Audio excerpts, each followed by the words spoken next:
Welcome back, everyone, to the Hearthstone Grandmasters. Coming up next, we have our third match of the day. Nalguidan from Argentina bringing the Murloc Shaman, going up against ETC from the USA, playing the Cyclone Mage. Nalguidan looking for his first victory here in Grandmasters, despite having some really close calls last week. And I feel like bringing his Murloc Shaman is a stroke of brilliance. He's the only person playing Shaman this week. In fact, he's the first person to bring Shaman to Hearthstone Grandmasters. Yep. And I gotta say, TJ, I like this deck a lot. Yes, I have been playing this deck a ton. I used it to climb from like 3,000 legend to like 150 in a 3-hour session, nearly. This exact list? No, it was basically his secondary list, like minus a Ghostlight Angler and added an Earthshock. I love the Hench Clan Hogsteed. Toxfin is one of my favorite cards, especially against Mage, which he'll be going up against with ETC. And just kind of a good list overall. And I like the fact that with his secondary deck and his tertiary deck, he's kind of gone all in with a specific type of strategy where tertiary is great against other aggro decks, and his secondary, having Swamp Queen Hagatha, and Shudderwalk gives you even more reload potential because all of your battle cries basically build a board. So if you play Shudderwalk before Hagatha, you're just building a board full of Murlocs because of Tide Hunter, because of the Sludge Slurper giving you lackeys, Coldlight Seer buffs him up, even like Hench Clan Hag gives you Murlocs. So it's like, okay, I played all my reloads, and now I have one more that also gives me a bunch of resources. So just kind of a crazy aggro deck that I've been enjoying a lot. Absolutely. We'll talk a little bit more about that. Let's take a look at ETC and his deck list. His deck list seems to be pretty straightforward in terms of trying to answer other mages, but doesn't have the Snap Freeze tech that we've been looking at for people to destroy the giants. Yeah, instead has Doomsayer, which honestly is a pretty good addition to have against a Murloc Shaman. Right, Frost Nova Doomsayer is great, obviously, if your opponent doesn't have the Earthshock or the Hexes. But even like in the mirror, if you can time like when your opponent wants to go for the Mountain Giant, you can Doomsayer preemptively. It is fairly clever. Don't think it's going to apply whatsoever in this matchup in terms of the preemptive Doomsayer. You're just going to most likely coin reactive Doomsayer if they start off with the Murlocs. But I want to say that in our testing, I played 3 or 4 games with Admirable, and this Shaman deck did not only win every game, but it won so convincingly. It was almost like, huh, what does Mage even do? And the Mage had like good starting opening game, right? It had like double Doomsayer with the Mana Cyclones, the Sorcerer's Apprentice, early game plays, and yet it was still floundering. So maybe ETC can shed some light as to how to play this matchup from the Mage's perspective, because I feel like if I'm Nalguidan, if I just draw like a simple curve, I'm already just like in a commanding position to win.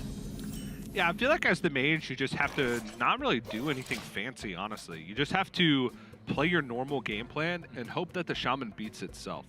Because the Shaman does beat itself sometimes. They don't get the ideal curve. They're left with all the spells in their hand. They get double soul of the Murloc.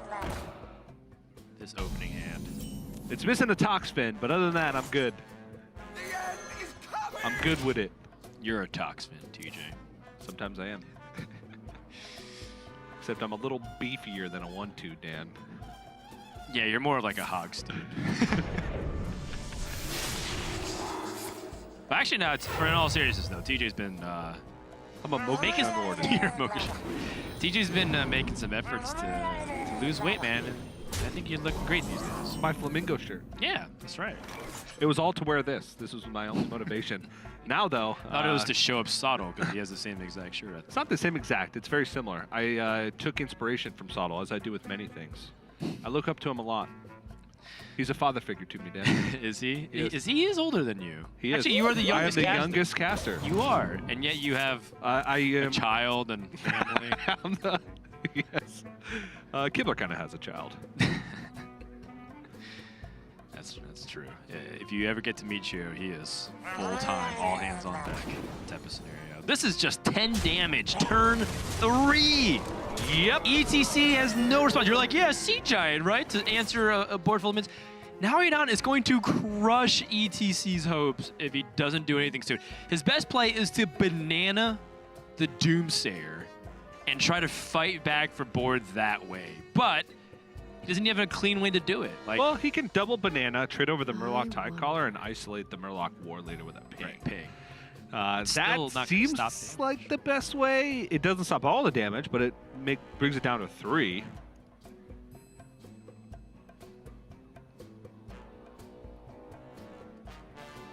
You can also Frost Nova try and buy some time, but I don't know if that's the right call. He's going to have to take a risk at some point in this game. Yeah, I think I like the double banana ping here. I definitely want to kill the Tidecaller in some capacity. That card and the Murloc War Leader are like the biggest threats for sure. Time runs out of And then next turn you can Frost Nova plus 2 mana thing.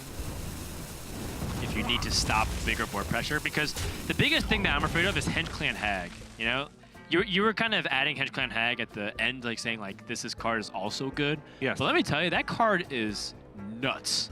It's super good. Like, it's 5 mana, or it's a 4 mana 5/5 in stats, but it adds 2 Murlocs, which is the ideal split, and it has just so much synergy with the rest of your deck.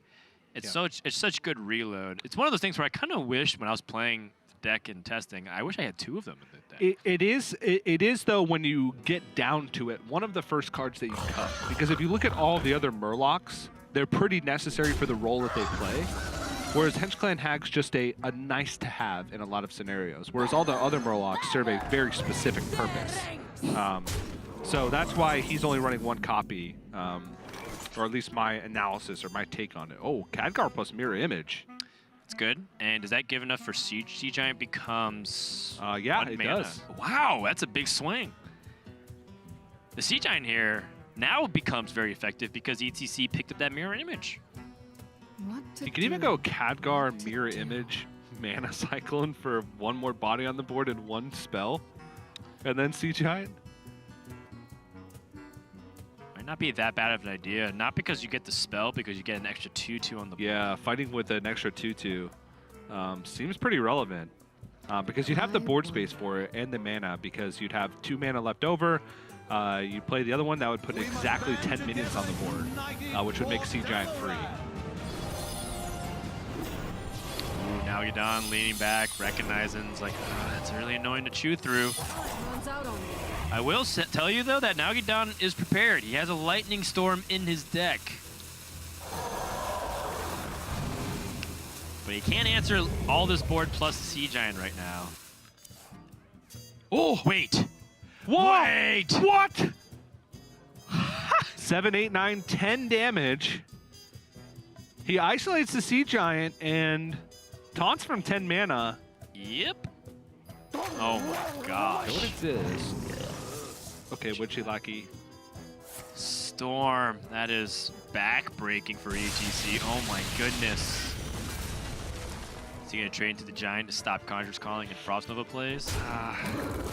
As much as it hurts, I don't know though.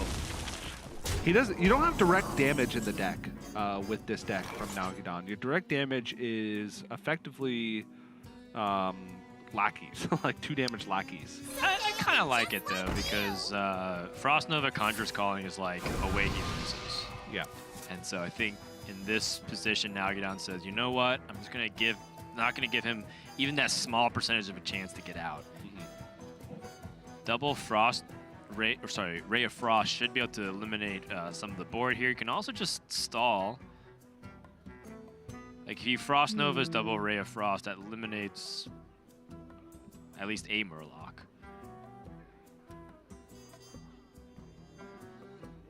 Frost Nova is like one of his better cards though, so maybe he just ends up pinging in Ray of Frost the Murloc War Leader, and then Frost Nova the following turn. Yeah. Because he needs to freeze here because he's dead to Bloodlust and he only kills 1 minion. It doesn't freeze another. Yeah, I think you freeze. The question is because if you the question becomes if you use the second Ray of Frost. Chooses not to. He has a questing adventure, so I think with Frost Nova and the Ray of Frost, he wants to get over the hump. So overloaded for 3 because of Sludge Slurper and Lightning Storm played. So he would love to reload with Tasty Fin here, but unfortunately, I wonder. Just a Yeah. 3-mana 2/5 basically. Nalguidan's really looking for Underbelly Angler, one of the new Murlocs that is a 2-mana 2/3. Whenever you play a Murloc, you get a Murloc. EDC looking for some magic. Finds a second Frost Nova and an Icicle, which actually has a lot of application in this very specific scenario. Because Icicle allows him to cycle and be able to continue to pump his questing adventure. Yeah.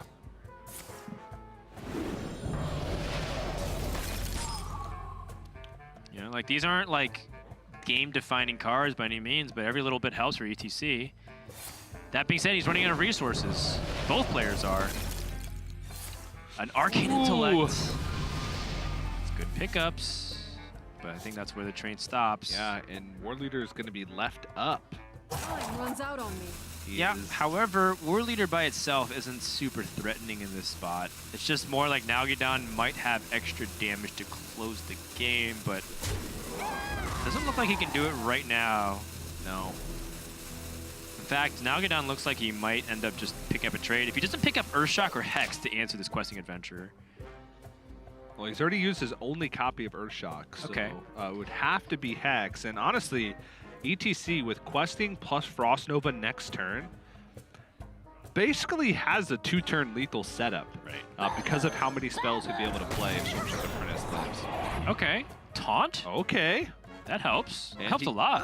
Scargill plus Tasty Pick can come down, so that's a big board. Trade into the Sorcerer's Apprentice, and now Questing Adventure has a a significant roadblock in its path. Frost Nova Doomsayer? You give him 2 Murlocs, and you're also getting rid of your own questing adventure, which Right, but you're staring at...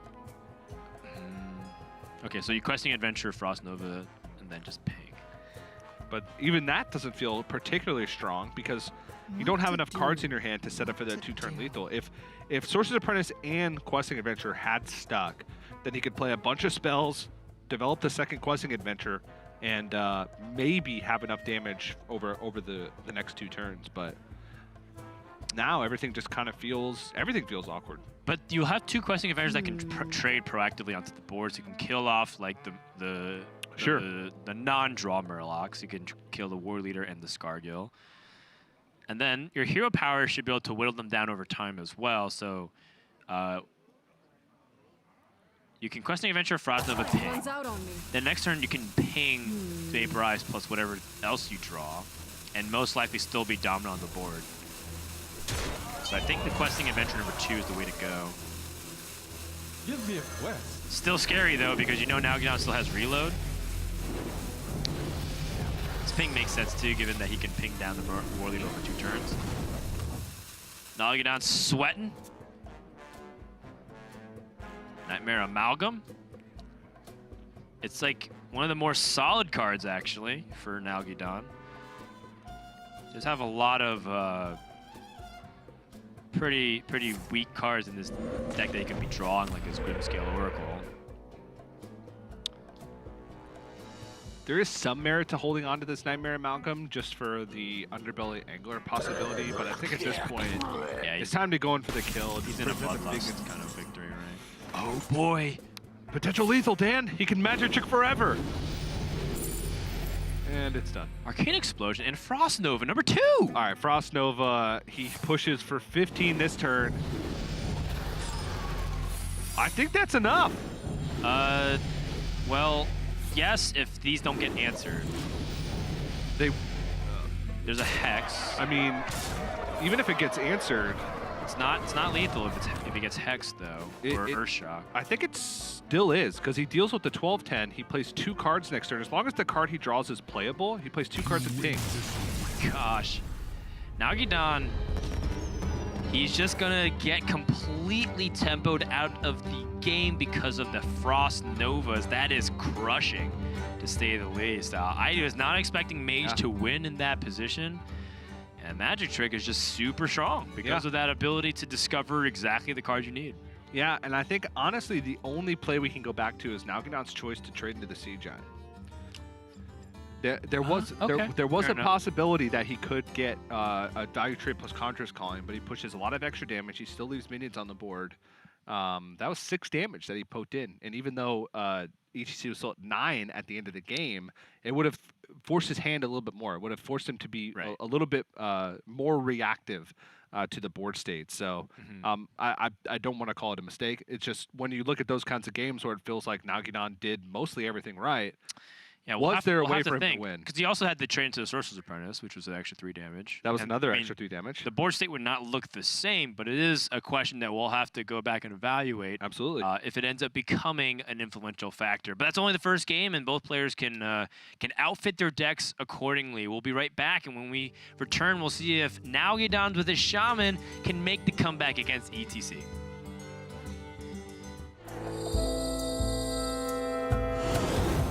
Welcome to Dalaran.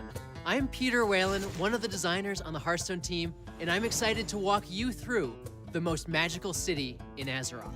Dalaran is home to the mightiest mages the world has ever seen, including the very aspect of magic himself, the Dragon Kalikos. This is the perfect setting for the League of Evil to strike, a floating city filled with magical artifacts. Its streets are lined with powerful magical wares of all kinds, and even the statues and tapestries come to life. But while the League of Evil have some tricks up their sleeve, a city of mages is far from defenseless. Mages will, of course, take part in the defense of Dalaran, but they're not the only ones. Hunters, druids, and paladins have all taken up arms to defend their city from evil. Take, for example, the leader of the Dalaran City Guard, Commander Risa. She's a 3-mana, 4/3 paladin minion, and while she's in play, your secrets trigger twice. She's laying magical wards throughout the city, and when she's around, they're twice as powerful. That means Noble Sacrifice will summon 2 2/1s, and only one of them will die. Redemption will summon 2 copies of a minion that dies, and Hidden Wisdom will let you draw 4 cards. But powerful champions aren't the only thing the Dalaran defenders have in store. They also wield a new keyword, Twin Spell. Twin Spell cards can be played twice. After the first time, a fresh copy is added to your hand that you can play anytime you want. Unlike with Echo, you won't lose a Twin Spell card at the end of your turn. This let us make a wide variety of designs. Some Twin Spell cards, like the Forest Aid, are powerful tools with built-in card advantage. Others are smaller and more versatile. Take a look at Ray of Frost. It's a 1-mana spell that freezes a minion or deals 2 damage to an already frozen minion. On its own, that's a mildly interesting card. It's somewhat similar to Iceland, but this one has Twin Spell. That means you can freeze 2 different minions, the same minion across multiple turns, deal 2 damage to a minion, or follow up a Frost Nova to snipe 2 targets. You have a lot of different choices, and figuring out the right ones is the key to being a great mage.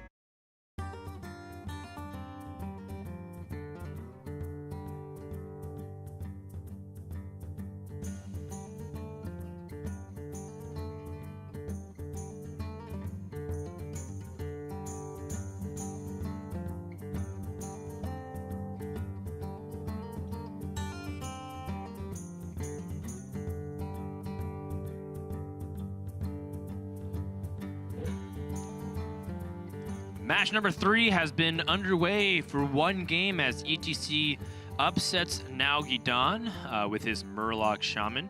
ETC bringing the Mana Cyclone Mage, definitely showing you why that you should never count it out. Mage always has these Hail Mary opportunities dating back to, I think, most iconically, the 2016 World Championship, where Pavel looked like he was on the ropes and multiple times was able to utilize Babbling Book to bail himself out. And I feel like that's partially the draw of this deck. I think that's also part of the frustration when you're like playing against it and you're like, I feel like I have it cornered, but it's never over till it's over. And that's why you can't relent. And maybe that's also why, if you are in Nalguidan's camp, worth evaluating whether or not he overtraded and wasted too much damage because of the reason that you were talking about, TJ. He doesn't have direct damage like Lightning Bolt and Lava Burst, like some of these other traditionally aggressive cards. You asked for it. Did we get notification, by the way, as we go ready for game number 2 if they made any switches? Was that a question? Yeah, to you. Oh, sorry. You phrased it in more of a statement way. I was waiting for you to tell me if they made any switches. I went and did a couple laps around the studio while I ate a cookie. It was After you were being so good for so long. sometimes cookies just speak to me, Dan, and Whew. in the most mysterious of ways. But it doesn't look like it right now. Doomsayers are cut from ETC's secondary deck, and there's no way he... There's a chance that he went his tertiary deck, which is Magic Dart Frog. What the Oh no, heck? it is his primary deck. Keeps getting Frost Nova off of every magic trick. Yep. I mean, it is kind of a common joke within the players who can play Mage deck a lot that you have 3 Conjurers calling, but now I'm starting to think that they have 3 Frost Novas in every deck. Yeah, this is 100% ETC's primary deck because he in his secondary deck he cuts Doomsayers, in his tertiary deck he cuts Archmage Antonitis, and he has both in hand. So Nalguidan, I imagine he'd stay with his primary deck because his secondary deck removes Hex. Right. And he wants it for the Giants. He wants for the Giants. It also cuts Lightning Storm, so we know it's not that. We know he wouldn't put in Thunderhead, Voltaic Burst, and Zap. So looks like double primary deck. Double primary deck and a little bit of an awkward start for Nalguidan, or an awkward transition rather, because he does have the 2 Murlocs start, but he doesn't have the War Leader. Ooh. And now the only way to keep his board alive is to storm and hit a 3 on the Doomsayer. I don't know about this one, Dan. If he lets this board die, he can play Tasty Fin next turn and be okay, but give up all his early tempo, which is not really good. He's gonna go for it!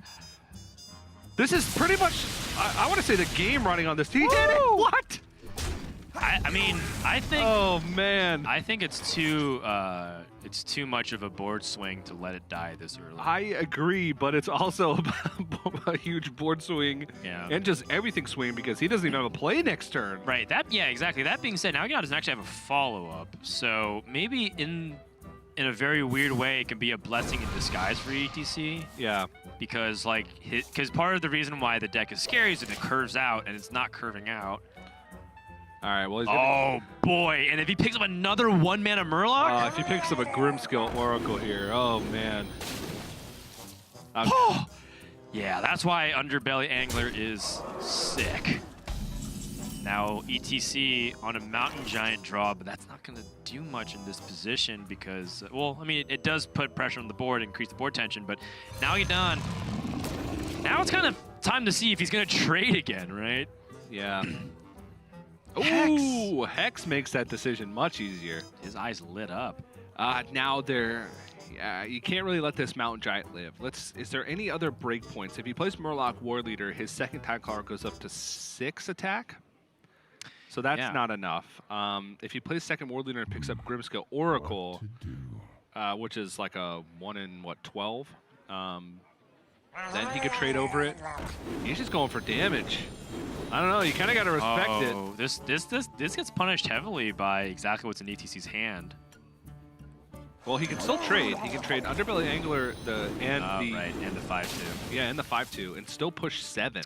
And he has a second Angler, which refills his hand. Now he has Murloc, the Charge Murloc. Bluegill Warrior. Yep. He can push 12, 14, 16, and then it would be an extra 4 from the Bluegill. It's close. You have to trade. You have to trade because he's got coin. If he has Conjurer's Calling, he makes a trade, and then he double Conjurer's Calling. Okay, well, has the Hex for this. Also, that's another reason to save the Hex. Yeah. He can also play Bluegill Warrior first and try and fish for another Murloc to save the Hex. I like that. And then get the damage and then Hex. Yeah. Like maybe if he gets Toxfin, his plan changes. Or maybe if he gets Murloc War Leader or something along those lines, his plan changes. But evaluate first. Yes. It's true. Toxfin would be a much better setup in this position. Okay. So now you can Hex after the attack.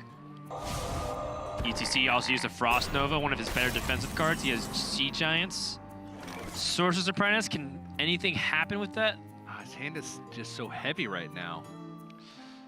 Okay, what if it's like you Conjur's Calling your opponent's War Leader? Yeah, he's got to go for Doomsayer here. I think that's his last chance. He has two tries, but there are a lot of 2-drops, and that is a last-ditch effort. But honestly, it's what he has to do. Looking for Doomsayer. Didn't get it that time. He did One more reduce time. the damage on the board. Didn't get it. You win. Nalguidan, lights out draws, starting from turn 1, having the Murloc Tidecaller, and having the Underbelly Angler, and being able to get bailed out by that Lightning Storm. But you know, very realistically, that deck curves out a lot. Even if it didn't have that Lightning Storm, if it just had a couple more Murlocs or even the War Leader, that Doomsayer would have been for nothing anyways. Yeah, War Leader, Toxfin. Like an the Earthshock. Grimskill Oracle would have been enough because it buffs the Murloc Tidecaller by 2, so it would have been exactly 7. I mean, there was like 7 cards in his deck. 8 cards with Earthshock, Sludge Slurper. I mean, almost half his deck at that point is an out against that Doomsayer. He just, unfortunately, had the one where he had to take the risk, but the deck just works in many, many other ways. And that's why you got to always protect the fishes, TJ. The Murlocs, they work as a tribe. It's not an individual superstar. And we're tied at 1 game apiece, and when we come back, we're going to find out who takes this series in our opening day of week number 2.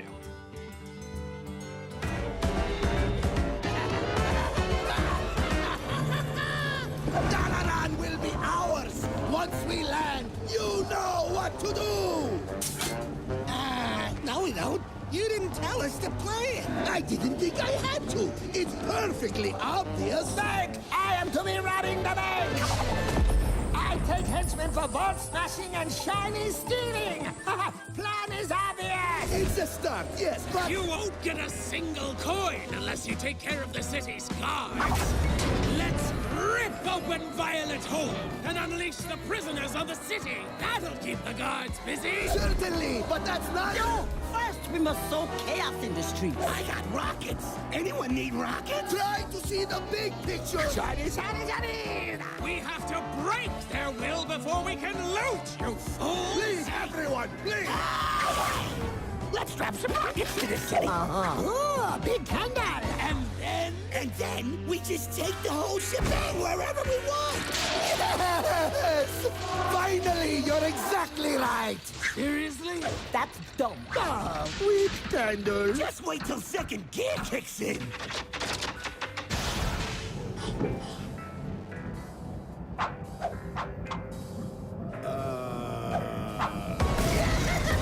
It's just like I said. We're going to take Dalaran for all that it's got. It's a genius plan. It's simple. It should have been obvious. And absolutely nothing will go wrong. So, genius, how do we land? My name is Brian Easton, also known as Bloodyface. When I first started playing Hearthstone, the first deck that I crafted was Miracle Rogue, and it was pretty much the only deck I played. I love combo style decks. I don't like really being aggressive per se, but I like having a deck that has a very aggressive finish. I think my X factor, maybe my defining characteristic, is that I think about everything. I mean, you could say that's like a characteristic of overthinking, but I think it's important to overthink because you're playing against like the best minds, and it's important to be understanding that everyone else is also capable of doing that, so you need to be able to outthink everybody. From a competitive standpoint, I want to improve as a player. Against Hunter Ace, I think I made a pretty big mistake. I really care about just making sure that whenever I play Hearthstone, it's my best Hearthstone. Initially, when I found out about Grandmasters, I kind of felt like, it was just like kind of another league. But it wasn't until I was actually standing next to the other Grandmasters at Worlds that it made me feel like kind of emotional. We just had such a high concentration of like pure talent to actually hit that level and, rub shoulders alongside them. It means a lot to me. Playing at the highest level is super interesting because people do unpredictable things. So I look forward to the mind games. Game number 3 between Nalguidan and ETC. Both are going to stay on their primary decks. Murloc Shaman starting to show you a little bit as to why it might be a deck to be feared. ETC even had a pretty decent opportunity, right? He drew the Mountain Giant directly on 4. He got the Frost Nova copy off of the Magic Trick. Yep. It looked like maybe he was able to piece together yet another like ad hoc comeback scenario.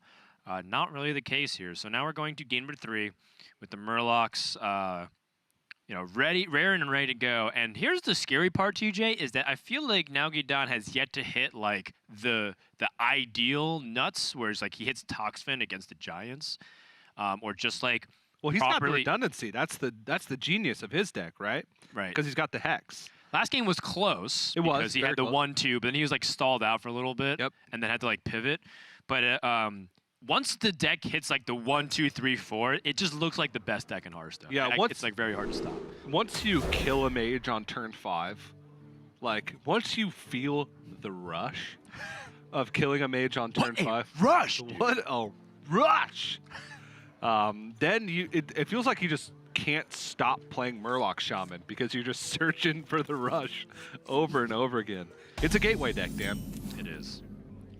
Nalguidan once again gets the Tidecaller on turn 1. He even mulliganed his Sludge Slurper in hopes to get these the better tools, right? Yep. Get the Murloc Tidecaller, to get the Toxfin. Yeah. While it is a reasonably high win rate card, Runs out on the on me. coin it can be awkward because if you play it on turn 1, your opponent's just going to ping it. It's an easy ping target. Mage often doesn't have things to do besides ping. So you want to play the Murlocs that they're like, they don't really want to ping, but they have to anyway because they have nothing else to do. Tidecaller, Underbelly Angler. Even like Murloc Tidehunter, because it leaves something behind, is okay. Ooh. Ooh. Yes. The original 1-2 step. Murloc Tidecaller into Murloc Tidehunter.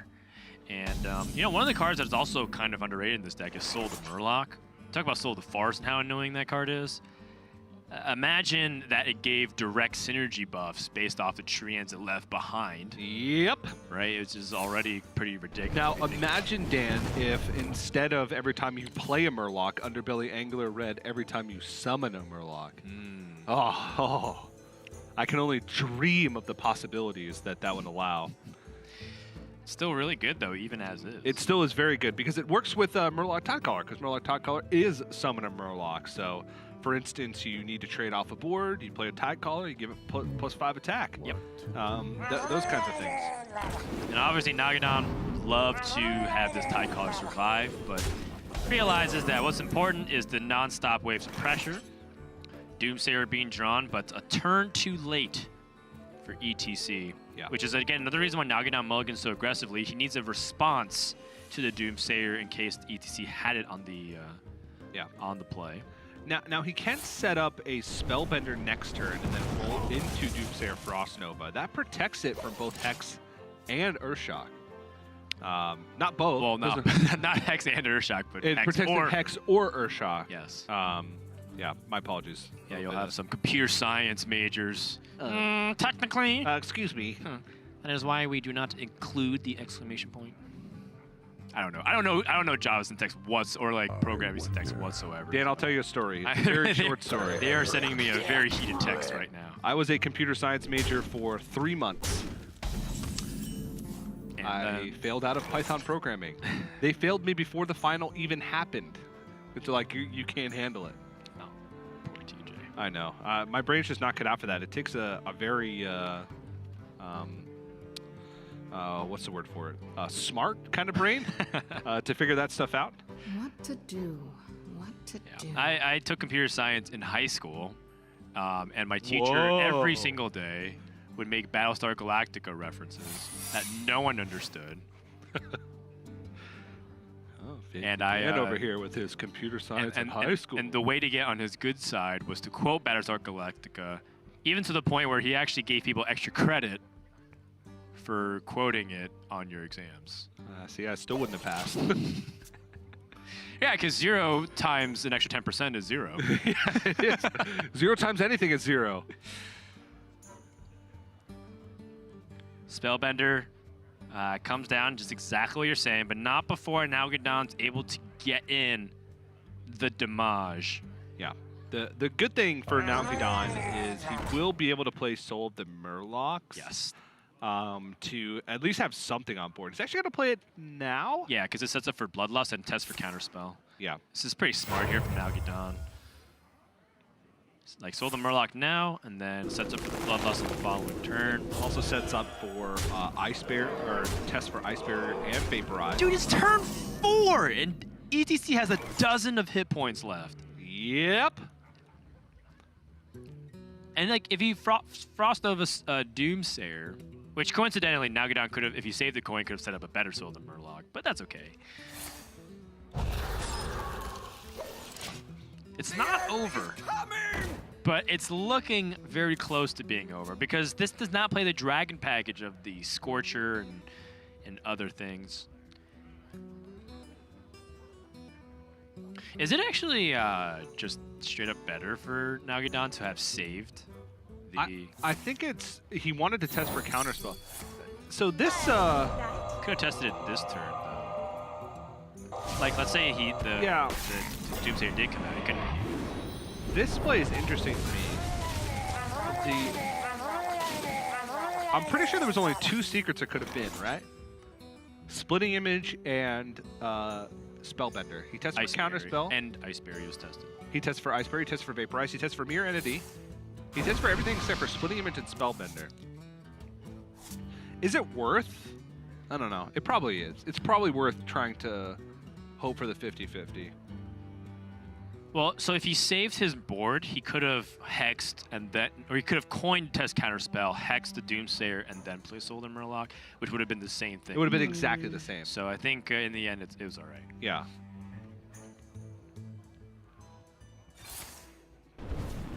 Little greed here from ETC. Yep. I mean, he was dead if he didn't play those Mirror Image, so... Right. Good spot by him. Nice. Another Soul the Murloc, but no, Nalguidan kind of just wants more damage. He needs, like... Actually, if anything, he was looking for his Grimskill Oracle. Nightmare Amalgam, Cold Light Seer. He knows his board won't be dealt with immediately.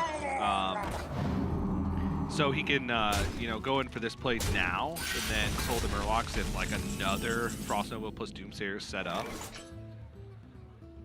ETC, oh boy. What do you think about, no, can't do it. I was thinking about Mountain Giant, Freya Frost, but he takes too much damage with just 1 Bloodlust. Yep. I think he's got to try and search for a Sorcerer's Apprentice and make a really big turn. Yeah, I think this mana cycle is going to come down here as well to prepare for one last-ditch effort. Yep, he is alive because of the 1 health. Except for some kind of way to get past the 0-1 with an Earthshock. Yeah. Or a Hogsteed. I'm cashing in on a Bloodlust here, Dan. I don't know about you. I'm casting a Bloodlust for sure. Hit him for 8. Can still play Soul the Murlocs on a board of 5. You hit him for 8, and I wonder if there's any setup for him to get... What to do?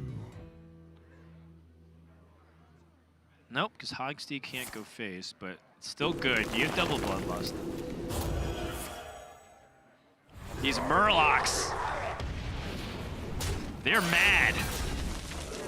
And ETC has this, the Giant plus Frost Nova and the Sorcerer's Apprentice. So Mountain Giant, oh, he can't play at all.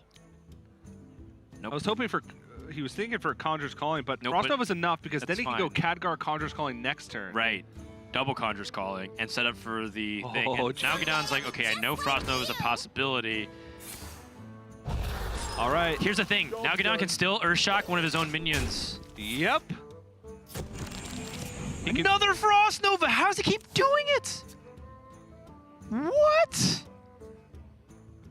So next turn he can go Conjurer's Calling, and this was the last turn because unless ETC with his Conjurer's Calling gets all Mountain Giants, which is a 25% chance to get all Mountain Giants, because it just copies the second one. It's not the 4 unique chances. This was his last turn to be able to Earthshock his own minion to push the damage because there's likely to be taunts, a lot of taunts in the way. Oh, man. It comes down to the Grave Horrors, and Nalguidan's hoping that doesn't come down. Mountain Giant? A second Mountain Giant? Another giant! He still has an Earthshock out! Still the Earthshock out, and another Frost Nova comes out. Nalguidan cursing the day that Frost Nova had not been rotated to the Hall of Fame. Oh, he's gonna go again. Oh yeah, one more try. Great Oh, there's great It's board. gone. Oh no, he can't even get Underbelly Angler and play a Murloc to try and get like a Bluegill Warrior or anything. Wow. And the Cyclone Mage just barely able to survive. You win this. That was so close. ETC able to take the series 2-1 and quite the upset, being able to get his Frost Nose, but more importantly, just showing the restraint and the ability to wiggle his way out of it. I mean, that's what you need to do as the mage. It's an unfavored matchup. You know, to make no mistake, even ETC was saying that he feels like he needs to get very fortunate in this head-to-head in order to come out on top. But when you get dealt the cards and you play to your outs, that's what you get rewarded with sometimes. Yeah, and for Nalguidan, it's like it comes down to maybe one play that we can talk about. And again, not saying it's a mistake by any means. The 50-50 check for Splitting Image or Spellbender with the Hex. If he holds on to that, I'm thinking results oriented here, of course, caster vision, what have you. Then he has the Hex for the Mountain Giant and can maybe stop the train from the Conjurer's Calling. That's a good point. It's a very small thing, just like the trade in game 1. Very small thing that we can talk about for game number 3, but slimmest of margins it came down to. All right, well, let's go ahead and talk to ETC, the winner of this best of 3. So, ETC, can you hear us? Yes. All right. What's up? Not much, man. Just watching this series. I was pretty back and forth. You were posting on social media that you felt like you weren't favored going to this, that you needed to, quote, high roll. Do you feel like this series you stole a victory from Nalguidan? Yeah, to be honest, I think I have to be very lucky to win this matchup, and I did. Really lucky, yeah. All right, go ahead and talk to us about, why did you bring Mage going into this week? I think, last week you were the one differing in opinion bringing the Rogue, and now you decide to jump on the Mage train. Yeah, actually, this week is, for me, I think for everybody, it's very hard to choose the deck because it's just a post nerf, and we got no time to test the lineup. Actually, at the beginning, I was about to bring the Rogue lineup that Monsanto brought, but it's I got no time to practice, and I lost some game on ladder to Mage. So, and I thought because Nalguidan and Monsanto are both control players, they always play control decks, and I never expected they were gonna bring aggro lineup.